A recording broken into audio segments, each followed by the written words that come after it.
Bonjour à tous et tous. Alors aujourd'hui, c'est la vidéo numéro 5 où on va parler du menu latéral. Alors le menu latéral, c'est une colonne, hein. Alors elle va se trouver soit à droite, soit à gauche. On va voir tout à l'heure de quel côté vous voulez l'installer, sachant que moi les réglages que j'ai faits, c'est pour ce côté-là. En version gratuite, vous pouvez pas disposer de deux colonnes. C'est uniquement en version payante.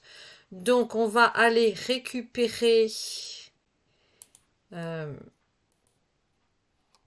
le code. Donc, menu latéral.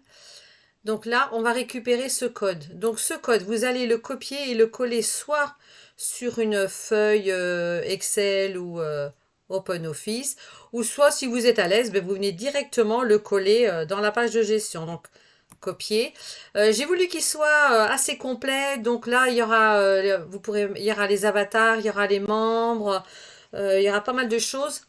Donc, et ce qu'on verra dans une autre vidéo, ça sera toute la partie, on appelle ça la partie flottante, hein, le bas de page. Donc pour l'instant, on va s'intéresser que au menu latéral. Donc on va aller dans les blogs, espace de gestion, votre blog et design du blog. Donc, soit vous mettez votre colonne à gauche, ici, hein, vous voyez, c'est entouré d'orange, elle apparaît là. Soit vous la mettez à droite, elle apparaît là, ou soit vous n'en mettez pas du tout. Et là, il n'y a pas du tout de colonne. Et ça, on verra ça plus tard parce que toute l'interface navigation se fera via la barre de navigation ici. Moi, comme je vous disais, les réglages que je vous donne, ils sont faits pour que la colonne soit là. Alors après, si vous la mettez de l'autre côté, il y aura peut-être des petits réglages à faire dans le CSS pour que ça soit du côté gauche.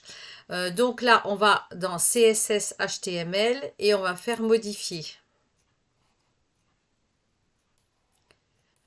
Là.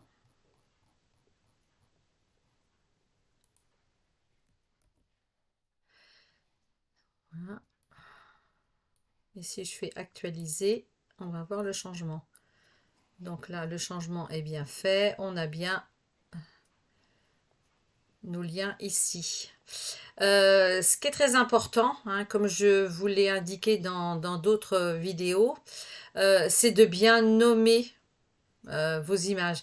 C'est très important. Au moins, vous savez où changer le lien, où le retrouver. En plus, si votre CSS est bien structuré, ben, vous retrouverez facilement. Mais si les images ou photos sont bien nommées, il n'y aura aucun souci. Comme là, moi, fond rose menu latéral, ben, je sais très bien que mon menu latéral, il est là et il est rose. Ça veut dire que si ben, demain, ça me plaît pas qu'il soit en rose, que je le veux bleu, eh bien, j'aurai juste ce code-là à changer. Bien sûr, hein.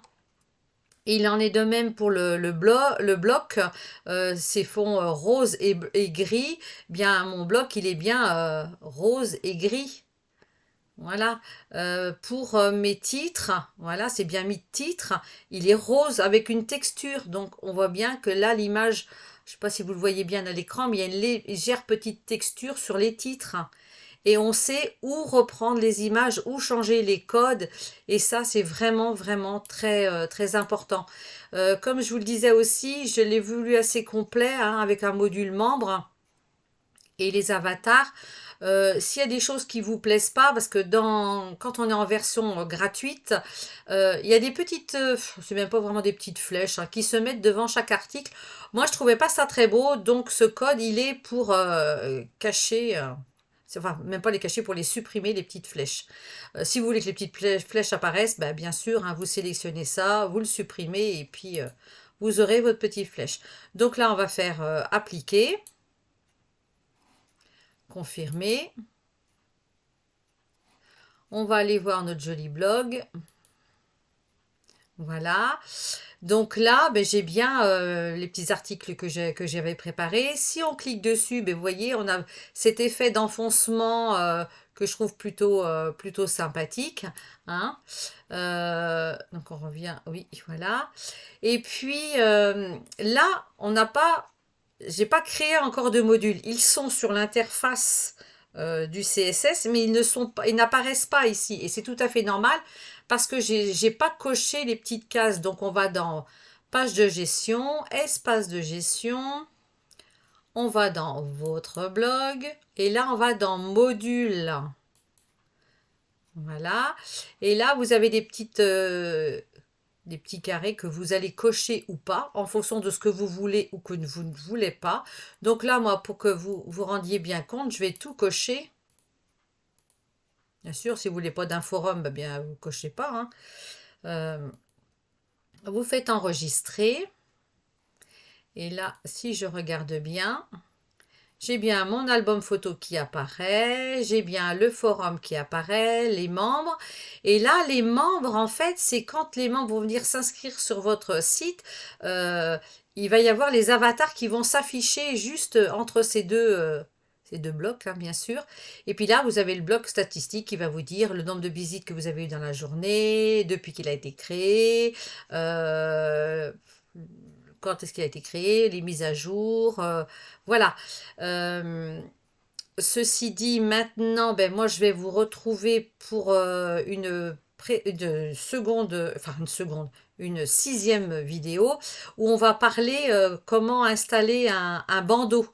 Donc, voilà, moi, j'ai un tuto là qui explique comment installer le bandeau. Ce bandeau, c'est pour vos contacts. Donc, si vous allez dans Contact, ben, vous allez avoir ce bandeau défilant, hein, ou cette bande passante, comment vous voulez l'appeler. Et si on va dessus, si je mets ma souris, hop, il s'arrête. Faut pas qu'il soit trop large non plus, mais ça, je vous l'expliquerai. Et puis, ben, ça permet aux gens qui veulent vous contacter, ben, au moins, ils se trompent pas, ils savent que c'est vraiment ici qu'il faut aller. Voilà, donc ça, on va voir ça dans la vidéo numéro 6. Donc, je vous dis à tout de suite pour cette vidéo. Allez,